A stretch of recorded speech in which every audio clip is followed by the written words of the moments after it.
మనస్ఫూర్తిగా ధన్యవాదాలు. సరిగ్గా 5 సంవత్సరాల క్రితం ఇదే వేదిక దగ్గర మన పార్టీ అధ్యక్షులు పవన్ కళ్యాణ్ గారు ఆ రోజున ఉపన్యాసం చెప్పారు. ఈరోజు అంబేద్కర్ గారి జయంతి. రాజ్యాంగం పైన ఉన్న నమ్మకం, విలువలతో కూడిన రాజకీయాలు చేయాలనే ఆలోచన, ప్రజా సంక్షేమం, ప్రజల కోసమే నిలబడిన వ్యక్తి మన పవన్ కళ్యాణ్ గారు.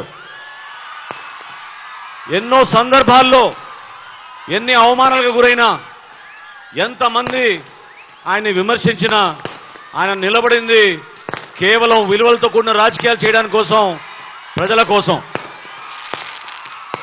మన తెనాలి కోసం. దాదాపు 7 సంవత్సరాల నుంచి నేను పవన్ కళ్యాణ్ గారితో ఉన్నాను.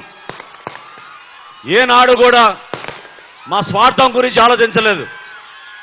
మేము నిరంతరం ఆలోచించేది మన ప్రాంతం, మన ప్రజలు, మన రాష్ట్రం, మన దేశం. ఆయనకి అన్నిటికన్నా ముఖ్యం, ప్రథమమైంది మన దేశం. దేశం గురించి ఆలోచించి మీ అందరి కోసం అనేక సందర్భాల్లో ఇబ్బందులు కూడా గురయ్యారు.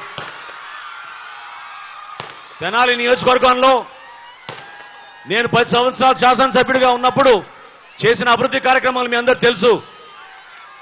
చేసి చూపించాను నేను అభివృద్ధి అంటే ఏంటనేది. మన ప్రాంతానికి రోడ్లు వేశాం, వంతెనలు నిర్మాణం చేశాం, సంక్షేమం కూడా అదే విధంగా అందరికీ రేషన్ కార్డులు, పెన్షన్లు, 35 కిలోల బియ్యం, అన్నిటికన్నా ముఖ్యం చాలా మందికి గ్యాస్ బండలు కూడా ఆ రోజున ఇచ్చాం.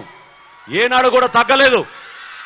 నిలబడింది రాజకీయాల్లో 10 మందికి మేలు చేయాలి, ప్రతి ఒక్కరికి అభివృద్ధి, సంక్షేమం రెండు కూడా అంతే విధంగా చేయాలనే ప్రయత్నం చేశాం. ఈరోజు మీకు మాటిస్తున్నా, నేను పవన్ కళ్యాణ్ గారు తెనాలికి వచ్చిన సందర్భంగా ఈ ఎన్నికల్లో తెలుగుదేశం, జనసేన పార్టీ, భారతీయ జనతా పార్టీ ఘన విజయం సాధించబోతోంది. మన ప్రభుత్వం మనం ఏర్పాటు చేయబోతున్నాం. మన ప్రభుత్వంలో మనం చేపట్టబోయే ప్రతి కార్యక్రమం ప్రజల కోసం, మీకోసం, మీ అభివృద్ధి కోసం, మీ భవిష్యత్తు కోసం, మీ బిడ్డల కోసం. ముస్లిం మైనారిటీ సోదరులు చాలా మంది ఆవేదనతోటి రంజాన్ అప్పుడు చెప్పారు, ఉపాధి కల్పించడానికి అవకాశాలు లేవు. చిన్న చిన్న వయసులోనే పాపం చేతి వృత్తి పనులు, సైకిల్ పంక్చర్లు, సైకిల్ షాపులు చేసుకుంటున్నారు. ఆ పరిస్థితులు మారాలి. ప్రతి ముస్లిం మైనారిటీ సోదరుకు, సోదరిమణికు మనం కంప్యూటర్ ట్రైనింగ్ ఇప్పించాలి, స్కిల్ డెవలప్మెంట్ ఇప్పించాలి. అదేవిధంగా ఇక్కడ ప్రధానంగా పాదయాత్ర చేస్తున్నప్పుడు మన ఎస్సీ సోదరులు కూడా కోరారు బరియల్ గ్రౌండ్ ఇవ్వమని. అందరికీ బరియల్ గ్రౌండ్ ఇచ్చే విధంగా ఏర్పాటు చేస్తాం.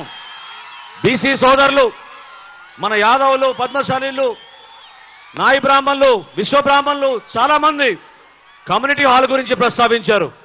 నేను పవన్ కళ్యాణ్ గారి ముందు మాటిస్తున్నా, మీ అందరికీ 100% మీ అందరికీ కూడా కమ్యూనిటీ హాల్ నిర్మాణం చేసేటట్టు తప్పకుండా మేము చర్యలు తీసుకుంటామని చెప్తున్నాను.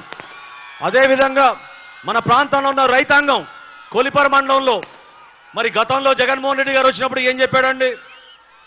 ఈ బిల్డింగ్ పగలగొట్టి 15 కోట్ల రూపాయలతోటి కొత్త భవన నిర్మాణం చేస్తా అన్నాడు. చెప్పి సంవత్సరం కాదు 14 నెలలు అయిపోయింది. ఏమైపోయింది జగన్మోహన్ రెడ్డి గారు ఆమె చెప్పండి.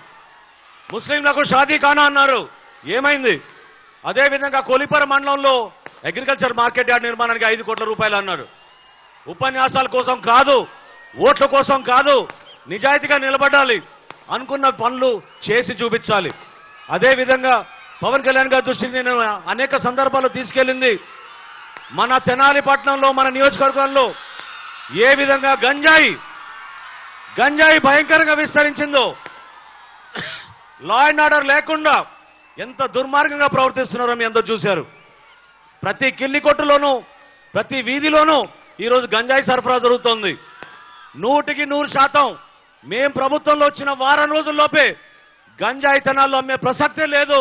ఈ ప్రాంతంలో లా అండ్ ఆర్డర్ తీసుకొస్తామని మనస్ఫూర్తిగా నేను మీకు మాటిస్తున్నాను. మీరందరూ కూడా ధైర్యంగా నిలబడాలి. కష్టకాలంలో నిలబడ్డాం మనం. ఏ విధంగా తెలుగుదేశం పార్టీ, జనసేన పార్టీ కలవకూడదని ఎన్ని ప్రయత్నాలు చేశారో మీ అందరూ తెలుసు. కానీ విలువలతో కూడిన రాజకీయాలు చేశాం. దానికోసం మేము నిలబడ్డాం. కాబట్టి మీరందరూ కూడా ఓటేసేటప్పుడు ఆలోచించండి. ఎటువంటి అభ్యర్థులు మన దగ్గర ఉన్నారు, ఎటువంటి పార్టీకి మనం ఓటేయాలి, దేనికోసం మనం ఓటేయాలి, మన భవిష్యత్తు కోసం మనం ఓటేయాలి, జనాల అభివృద్ధి కోసం ఓటేయాలి.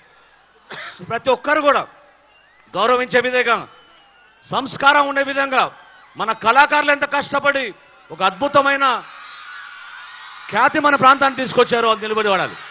అదేవిధంగా ఇదే మహాత్మా గాంధీ మార్కెట్ కాంప్లెక్స్ లో ఆ రోజు నిర్మాణం చేసినప్పుడు మిమ్మల్ని అందరినీ కూడా కోరింది మనందరం కలిసి పనిచేసుకుందాం మన అభివృద్ధి కోసం. ఈరోజు మనకి పార్లమెంట్ సభ్యుడిగా పెమ్మసాని చంద్రశేఖర్ గారు వచ్చారు. ఆయన కూడా ఇతర దేశాల్లో ఎంత సంపాదించినా కూడా తిరిగి మన ప్రాంతానికి మేలు చేయాలని ఆయన ఈ ప్రాంతానికి వచ్చినందుకు ఆయన కూడా మనస్ఫూర్తిగా మనం స్వాగతించి ఆయన కోసం కూడా మనం ఓటేసి గెలిపించాలి. అదేవిధంగా ఈరోజు మా గుంటూరు జిల్లా అధ్యక్షుడు గాది వెంకటేశ్వరరావు గారు, అదేవిధంగా భారతీయ జనతా పార్టీ నుంచి తెనాలి నియోజకవర్గానికి ఇన్ఛార్జ్గా ఉన్న మన నాయుడు గారు, వీళ్ళందరూ కూడా ఈ రోజున వారాహిలో పాల్గొన్నందుకు ప్రత్యేకంగా ధన్యవాదాలు తెలుపుతూ ఇప్పుడు మన పార్లమెంట్ సభ్యులు పెమ్మసాని చంద్రశేఖర్ గారు మాట్లాడుతూ కోరుతున్నాను. Thank you.